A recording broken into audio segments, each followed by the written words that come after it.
and bring out reportage that is balanced. We don't want a situation where the media will bring certain reportage to paint a particular institution in the bad taste. I think it's not good for all of us.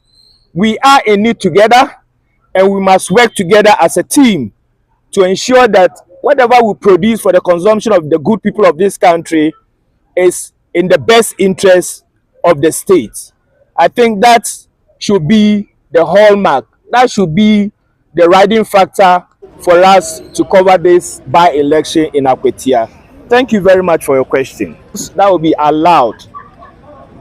The observers, election observers, that will also be accredited at the collation center are those that will be allowed to participate in that exercise. Apart from these accredited persons or individuals, organizations, or institutions, no any other person will be allowed at the collation center. If you are not accredited to be at the collation center, please do not, I repeat, do not venture to appear at the collation center. We have also earmarked certain security strategies to prevent people from exercising unconstitutional rights, and that is motorbikes, the use of motorbikes. We may not infringe upon people's rights, preventing them from riding their motorbikes.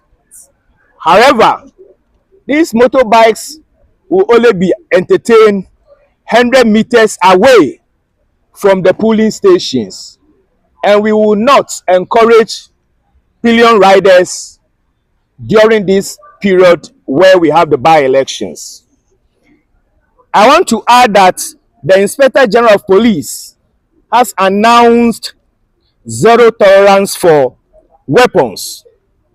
What it means is that even VVIP and bodyguards to ministers, parliamentarians will not be allowed to carry their sidearms or weapons into the polling stations. They may have to hand over their weapons at the police stations, then they can accompany them into the inner perimeter of the police stations. On the other hand, they may not be allowed to accompany them. They may stand 100 meters away from the polling station and wait for their principals.